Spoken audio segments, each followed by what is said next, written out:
Quand je parle de dépendance, c'est qu'on ne pouvait pas subir de chirurgie si le mari ne signait pas.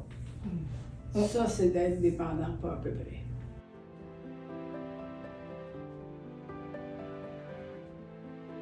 Si vous vous comparez aux jeunes femmes, mettons, on en parle un petit peu là, indirectement, mais qu'est-ce qu'elles ont de plus? Ils sont très informés aussi. Avec l'avènement de la télévision, ça a révolutionné les couples. Là. Les hommes ont compris, on était des... En tout cas, vous savez ce que je veux dire? Oui. Non. Hein? On était différentes. Faut l'instruire. C'est ça. Hein? Faut l'instruire. Oui, c'est ça. Oui, c'est ça. L'avènement de la télévision, ça l'a beaucoup aidé. Beaucoup aidé. Moi, je vais vivre mon beau-père et ma belle-mère, là. Il a changé, ce monsieur-là. Parce qu'elle avait ça dur pas mal. Oui, ça l'a aidé. Un homme travaillait, il avait sa paye, c'était ça dans ses poches. Tu sais, en plus, des fois, il y avait des petits travaux à l'extérieur, mais de ça, c'est pas bon. Moi, à 18 ans, à 19 ans, j'étais enseignante, et puis, et là, j'ai eu ma première paye. Fait que là, mon père me regardait, l'autorité. Fait que j'ai donné ma paye. 2 semaines après, je reçois une autre paye. Fait que ma copine elle me dit, hey, écoute, l'âge que t'es rendu, là, t'es rendu à 21, tu pourrais garder ta paye, il me semble que. Ben là, j'ai pris mon. C'est ça les femmes d'autrefois, là. C'est que tu t'imposes pas, là.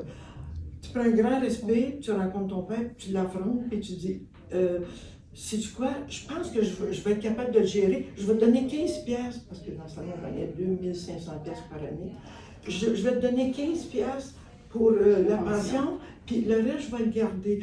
Puis mon Dieu, je me suis sauvée. C'est comme, mon Dieu, est-ce épouvantable d'être impoli comme ça envers ses parents? Rebelle, absolument.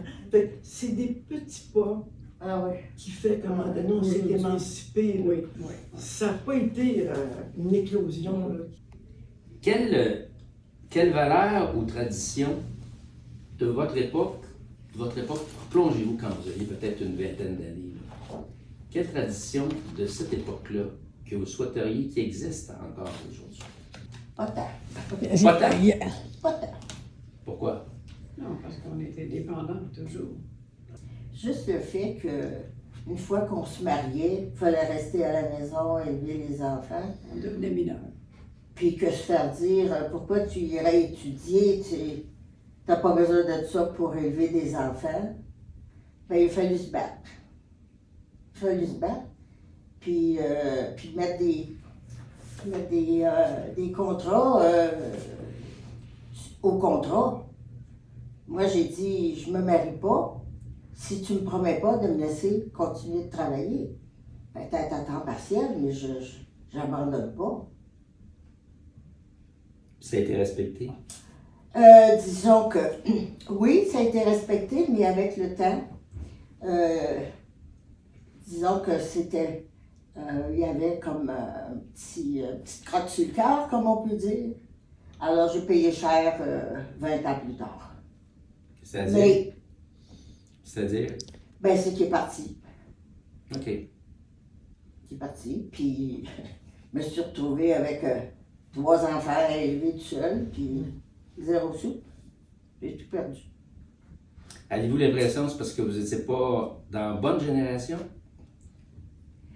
Disons qu'il y avait un entre-deux peut-être. C'est-à-dire? Ben, dans la mouvance, tu sais, on a avancé avec des expériences comme ça. On s'est ligués, les femmes, ensemble pour avoir plus de droits. Parce que moi, quand je me suis séparée, il n'y avait pas de... Moi, je ne me suis pas séparée. J'ai demandé le divorce parce qu'il était parti, puis... Mais on n'avait pas comme le prélèvement automatique des pensions alimentaires. Il fallait courir après. Courir après, ça voulait dire un avocat. On n'avait pas d'argent, donc on laissait tomber. Alors, c'est pour ça que c'est une situation où, oui, on est fiers du résultat, mais cette époque-là, c'était pas le fun. Quand je parle de dépendance, c'est que on ne pouvait pas subir de chirurgie si le mari ne signait pas. Ça, c'est d'être dépendant, pas à peu près. Bon Dieu. C'est difficile, ça. Parce que souvent, il y avait des couples qui étaient séparés, tout ça, c'était très compliqué. Puis ça s'est passé comme ça jusqu'à quand, à peu près? Oh, je me souviens pas. Assez longtemps. Assez longtemps, parce que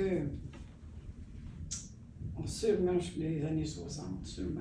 60, Plus que ça. 70. Si je peux juste ajouter ça, Bien sûr. c'était mon plus grand affaire quand j'étais enfant. Si j'aurais tellement aimé les études. Puis j'étais assez bonne, puis mes parents, mon père il avait été porter mon bulletin de 9e année dans Un couvent. oui, des religieuses là, à Montréal en tout cas. Et puis ils se sont séparés entre-temps, ça fait que j'ai jamais continué mes études. J'ai été obligée de travailler, commencer à travailler. Ça a été une grande épreuve pour moi. Puis là, ce que je dis aux jeunes aujourd'hui, allez étudier, gagner votre indépendance. Comment vous expliquez ça, recul? Oui. 2025, comment vous expliquez ça après tout Ben, le véhicule D'abord, comme société? tout le masculinisme, là. Tu sais, là, on est regardé souvent avec un regard, là, macho, là. Ça revient, ça, là. Puis, les jeunes sont méprisés aussi, là. Les jeunes femmes, là, c'est pris pour acquis. Non.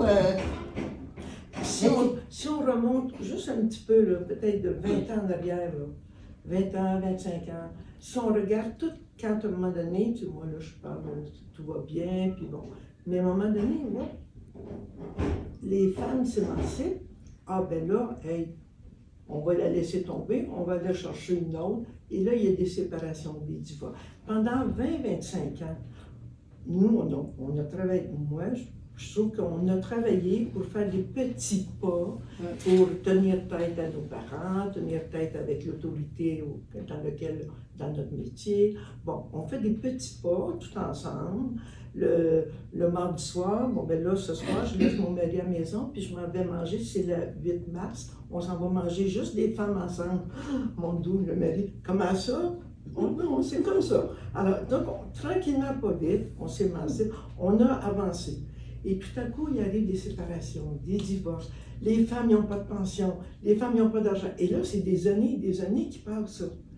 Et ces gens-là, qui avaient plein de possibilités, sont vraiment mal prises. C'est des femmes qui sont parfois abandonnées, qui sont obligées de garder les enfants, ils n'ont pas de pension, ils n'ont pas... Alors, comment voulez-vous de se battre pour notre émancipation quand ton frigidaire est vide, puis que tu es séparé, puis tu es seul avec des enfants? Et ça a duré longtemps. On ne parlera pas de... ça dure encore. Puis ça dure encore. Fait que je me dis, c'est un combat. J'aime pas dire le mot combat, mon Dieu que ça a l'air. Mais c'est une époque, il faut continuer à défendre nos droits, puis d'avancer. Puis je pense que les grands-parents, on est aussi comme peut-être des ambassadeurs au niveau de nos petits-enfants, puis nos arrière-petits-enfants. Oui. Merci infiniment. Merci beaucoup. Ben, merci de nous avoir permis de... Merci beaucoup.